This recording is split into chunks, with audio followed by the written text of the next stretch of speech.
Welcome to Darshana Mahendra Boopathi YouTube channel. இன்னைக்கு நம்ம பார்க்க போறது 11th ஸ்டாண்டர்ட் ப்ரீவியஸ் வீடியோவோட continuation. Okay, I mean 1.4.5 SA system தான் பார்க்க போறோம். ஆல்ரெடி இதுக்கு முன்னாடி வந்துட்டு என்ன பார்த்திருந்தோம் அப்படின்னா different types of measurement systems பார்த்திருந்தோமா. Different types of measurement systems என்னென்னது? FPS, CGS and MKS. ஓகேவாப்பா? Foot pound second, centimetre gram second, metre kilogram second. ஓகேவா? இது மூணு different system of units which was used in different countries னு பார்த்தோம். later on after World War II அப்புறம் வந்து என்ன ஒரு சிஸ்டம் வந்து கொண்டு வந்தாங்க, எஸ்ஐ சிஸ்டம்னு கொண்டு வந்தாங்க. it was accepted by every countries. Okay, இப்போ எஸ்ஐ சிஸ்டம்னா என்னன்னு பார்க்க போறோம். எஸ்ஐ சிஸ்டம்னா என்ன? அதாவது since 1960 ல இருந்து தான் SI system, international system of units அப்படின்ற நேம் வந்து கொண்டு வந்திருக்காங்க. சரியா? இதுக்கு முன்னாடி வந்து என்ன நேம் இருந்திருக்கு அப்படின்னா மெட்ரிக் சிஸ்டம். பிஃபோர் 1960 எஸ்ஐ சிஸ்டமோட நேம் என்னப்பா? Metric system. சரியா? மெட்ரிக் சிஸ்டம் தான் இருந்திருக்கு. 1960க்கு அப்புறம் தான் என்ன பண்ணிட்டாங்க, மெட்ரிக் சிஸ்டத்தை வந்து சேஞ்ச் பண்ணி எஸ்ஐ சிஸ்டம்னு கொண்டு வந்துட்டாங்க. எஸ்ஐ சிஸ்டம்னா என்ன? International system of units. இந்த இன்டர்நேஷனல் சிஸ்டம் அப்படின்ற வேர்ட் வந்து எதுல இருந்து எடுக்கப்பட்டது அப்படின்னா பிரெஞ்சு வேர்ட் சிஸ்டமே இன்டர்நேஷனல் அப்படின்ற வேர்ட்ல இருந்து தான் என்ன பண்ணிருக்காங்க, எடுத்திருக்காங்க. சரியா?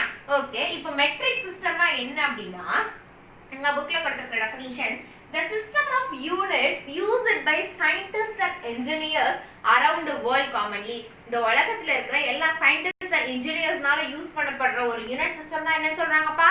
மெட்ரிக் சிஸ்டம்னே சொல்றாங்க. later on it was called இப்போ வர அதுக்கான நேம் என்னது? SI system, that is derived from systeme international அப்படின்ற பிரெஞ்சு நேம்ல இருந்து என்ன பண்ணிருக்காங்க, derive பண்ணிருக்காங்க. சரியா? Okay, next the SI system with standard scheme of symbols, units and abbreviations were developed and recommended. இந்த SI system வந்து எங்க டெவலப் பண்ணி ரெக்கமெண்ட் பண்ணப்பட்டது அப்படின்னா General Conference on Weights and Measures in 1971. அதாவது General Conference on Weight and Measuresலாம் 1971ல தான் என்ன பண்றாங்க, இத வந்து ஃபர்ஸ்ட் டெவலப் பண்ணி ரெக்கமெண்ட் பண்றாங்க, பரிந்துரைக்கிறாங்க. சரியா? நெக்ஸ்ட் என்ன கொடுத்திருக்காங்க அப்படின்னா இந்த எஸ்ஐ சிஸ்டம் எதுக்காக வந்து எந்த ஒரு யூசேஜ் பர்பஸ்க்காக இதை வந்து டெவலப் பண்ணாங்க அப்படின்னா for scientifical purpose, then technical purpose, industrial and commercial பர்பஸ்க்காக தான் என்ன பண்றாங்க, இந்த ஒரு சிஸ்டமை வந்து டெவலப் பண்றாங்க. சரியா? இது நெக்ஸ்ட் இந்த எஸ்ஐ சிஸ்டமோட அட்வான்டேஜஸ் என்னன்னு பார்க்க போறோம். சரியா?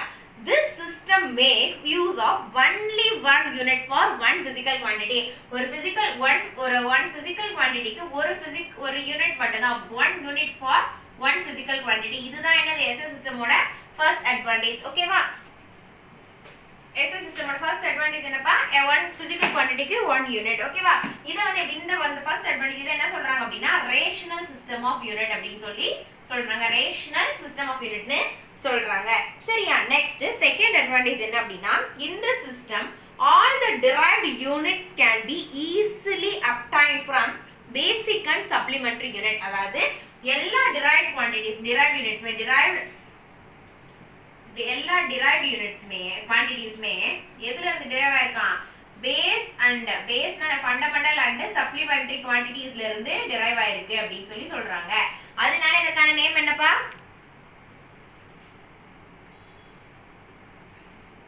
ஓகேவா?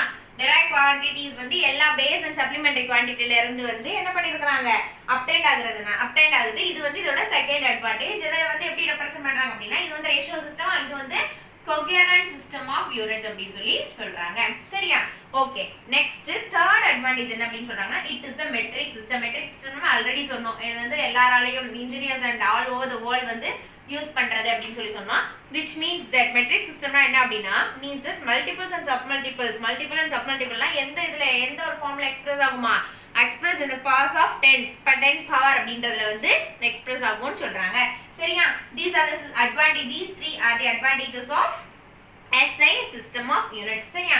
ஓகே, இது பார்த்தாச்சு. இப்போ நம்ம நெக்ஸ்ட் பார்க்க போறது என்ன அப்படினா ஃபண்டமெண்டல் குவான்டிட்டிஸ். ஆக்சுவலி வந்து நம்ம பிசிக்ஸ்ல வந்து பேசிக்கலி 7 ஃபண்டமெண்டல் குவான்டிட்டிஸ் இருக்குன்னு சொல்லிருக்கோமா? என்னென்ன?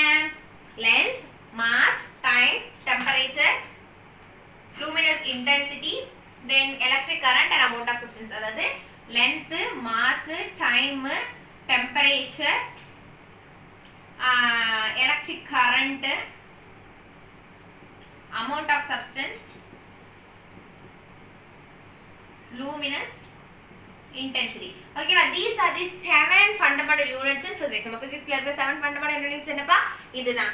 Okay, length ஓட unit என்ன? Length meter, m, mass kilogram, kg, time second, s, temperature Kelvin, k, electric current ampere, a, amount of substance mole and it can be represented my அப்படினு represent பண்ணலாம்.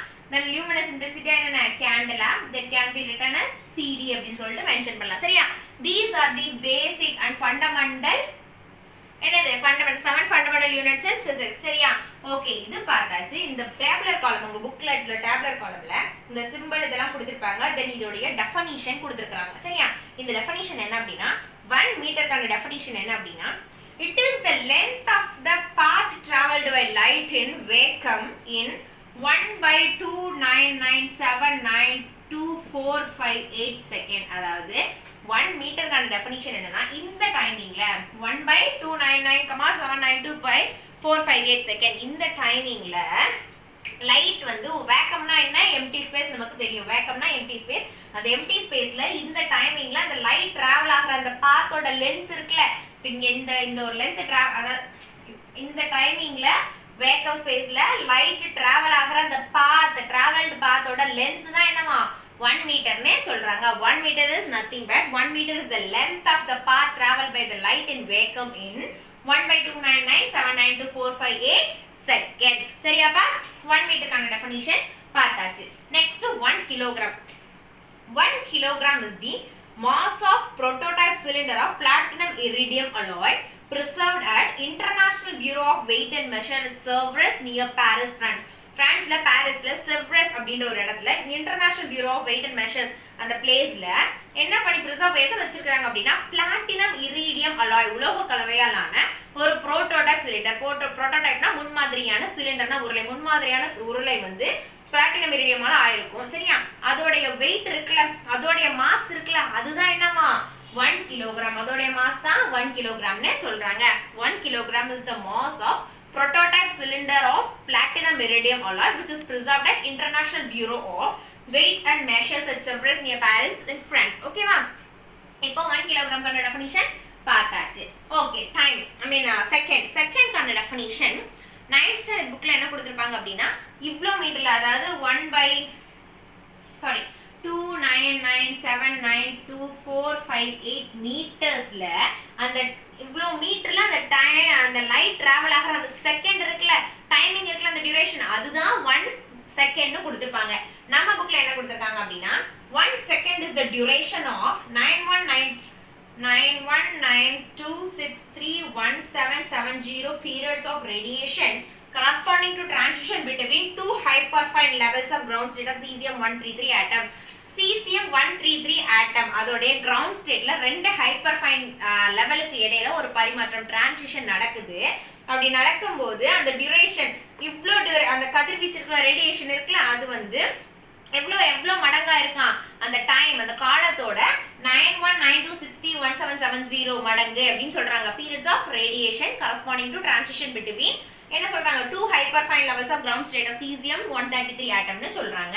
ஓகேவா? அதாவது cesium-133 atomோட ground stateல ரெண்டு hyperfine லெவலுக்கு இடையில ஒரு transition நடக்கும். அது வந்து டியூரேஷன் காலத்தோட 9192631770 பீரியட் அவ்வளோ அந்த மடங்குல இருக்கு. அதுதான் என்ன சொல்றாங்கப்பா 1 செகண்ட்னு சொல்றாங்க. சரியா? ஓகே, இது பார்த்தாச்சு. இப்போ செகண்ட்கான டெஃபினிஷன் பார்த்துட்டோமா? Okay, next ampere.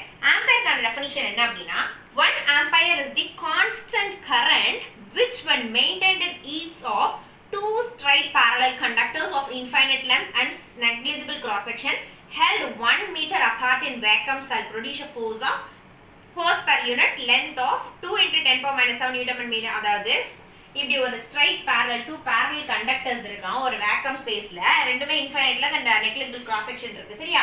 இது வந்து 1 மீட்டர் டிஸ்டன்ஸ்ல வந்து வேக்கம் ஸ்பேஸ்ல வச்சிருக்காங்க. அப்ப வந்து அங்க ஒரு கான்ஸ்டன்ட் கரண்ட் வந்து இருக்கும். சரி, கான்ஸ்டன்ட் கரண்ட் இருக்கும். அது வந்து எவ்வளவு ஃபோர்ஸ் ப்ரொடியூஸ் பண்ணுமா 2 × 10⁻⁷ நியூட்டன் பெர் மீட்டர் அப்படின்ற ஃபோர்ஸ் வந்து இது ரெண்டுக்கும் இடையில வந்து ப்ரொடியூஸ் பண்ணுமா. சரியா? அதை தான் என்னன்னு சொல்றாங்க. அப்ப அங்க ஒரு கான்ஸ்டன்ட் கரண்ட் வேண்டியதாகுதுல அதுதான் என்ன சொல்றாங்க 1 ampere சொல்றாங்க. 1 ampere is a constant current which was maintained in each of the two straight parallel conductors of infinite length and negligible cross section held 1 meter apart. It comes and produce a force of 2 into 10 power minus Newton per meter between them அப்படின்னு சொல்லி சொல்றாங்க. சரியா? Next temperature குரிய unit என்னப்பா kelvin. அதற்கான symbol வந்து K. 1 கெல்வின்னா என்ன அப்படின்னா 1 Kelvin is the fraction of 1/273.16 of thermodynamic temperature of triple point of water. Triple point of water ஓட thermodynamic temperature ஓட fraction 1/273.16 அப்படின்ற fraction அது இதான் என்ன சொல்றாங்க 1 Kelvin சொல்றாங்க. 1 Kelvin is the fraction of 1/273.16 of thermodynamic temperature of triple point of water. Triple point of water னா என்னன்னா உங்க புக்ல வந்து இந்த கீழ கொடுத்திருப்பாங்க. Triple point of water என்ன அப்படினா it is a temperature ஒரு temperature வெப்பநிலை at which the saturated vapor, melting ice and pure water are in equilibrium. அதாவது saturated vapor அப்படினா நிறைவுற்ற நீராவி, then pure water, melting ice இதெல்லாம் ஒரு equilibrium stateல இருக்கல சேமா ஈக்குவலா இருக்குறதா அப்ப வந்து ஒரு temperature இருக்குல்ல அதுதான் என்ன சொல்றாங்கப்பா triple point of water னு சொல்றாங்க. triple point of water ஓட வேல்யூ என்ன அப்படினா 273.16 Kelvin. சரியா? Okay. Next amount of substance. amount of substance ஓட யூனிட் வந்து மோல், அத வந்து mol னு சொல்லிட்டு ரெப்ரசன்ட் பண்றோம். அப்படினா என்ன அப்படினா 1 mole is the amount of substance which contains as many elementary entities as there are atoms in 0.012 kilogram of pure carbon 12 atom. 0.012 kilogram of pure carbon 12 isotope. ஓகேவா? அதுல வந்து நிறைய ஆட்டம்ஸ் இருக்கும்ல அதே மாதிரி ஒரு பொருள்ல ஒரு சப்ஸ்டன்ஸ்ல வந்து சின்ன சின்ன துகள் எலிமெண்டரி என்டிட்டிஸ்னா துகள்கள். சரியா? இப்படி நிறைய துகள்கள் இருக்குல்ல அதுதான் என்னன்னு சொல்றாங்க amount of substance உடைய யூனிட் 1 mole னு சொல்றாங்க. 1 mole is the amount of substance ஒரு பொருளோட அளவு which contains as many elementary entities நிறைய துகள்கள் இருக்கும். எப்படி அப்படினா எப்படி வந்து 0.01 kilogram of carbon pure carbon 12 இருக்கிற ஆட்டம்ஸ் இருக்குமோ அது மாதிரி துகள்கள் இருக்கும். அதுதான் என்னன்னு சொல்றாங்க 1 mole னு சொல்றாங்க. சரியா? இப்போ மோலுக்கு பார்த்தாச்சு. ஓகே. நெக்ஸ்ட் வந்து luminous intensity candela. 1 candela is the luminous intensity in a given direction of a source that emits a monochromatic radiation of frequency 5.4 into 10 power 14 hertz and that has a radiant intensity of 1/683 watt per steradian in that direction. அதாவது ஒரு source இருக்கு அது monochromatic radiation. மோனோக்ரோமேட்டிக்னா ஒரு single colour. ஓகேவா? ஒரு நிற அப்படின்னு. ஓகேவா? ஒரு நிற கதிர்வீச்சு ஐ மீன் மோனோக்ரோமேட்டிக் ரேடியேஷனை வந்து எமிட் பண்ணுது. சரி, எமிட் பண்ணுது. அதுல அதோட ஃப்ரீக்வென்சி லெவல் என்னவா 5.4 into 10 power 14 hertz. அதோட ஃப்ரீக்வென்சி லெவல் வந்து 5.4 into 10 power 14 hertz and அதோட ரேடியேஷன் இன்டென்சிட்டி அதோட ஒளிச்செறிவு எவ்வளவு அப்படின்னா 1/683 watt per steradian சொல்றாங்க. watt per steradian. ஓகேவா? watt per steradian அந்த given directionல அதுதான் என்னவா அந்த given directionல நிகழ்ற அந்த process தான் வந்துட்டு என்னது 1 candela சொல்றாங்க. 1 candela is the luminous intensity in the given direction of a source that emits a monochromatic radiation of frequency 5.4 into 10 power 14 hertz and it has radiant intensity of 1/683 watt per steradian in that given direction. இதுதான் என்னதுப்பா 1 candela கான definition. சரியா? இது ஏழுக்குரிய definition பார்த்தாச்சா? Okay. இப்போ இதுதான் இந்த டேப்ல காலம்ல கொடுத்திருப்பாங்க. Next என்னன்னு பாத்தீங்கன்னா பின்னாடி வந்து உங்களுக்கு வந்து some derived quantities and their units கொடுத்திருப்பாங்க. அதாவது plane angle னா அதோட எக்ஸ்பிரஷன் வந்து arc by radius. அதோட யூனிட் வந்து ரேடியன் அப்படின்னு சொல்லிட்டு ஒரு few ரொம்ப எல்லாம் ஒரு few அந்த ஒரு மேக்ஸிமம் 20 கிட்ட இருக்கும்னு நினைக்கிறேன். 20 derived quantities and the units கொடுத்திருக்காங்க. இத வந்து நீங்க வந்து நல்லா பாத்துக்கோங்க. சரியாப்பா? ஓகே.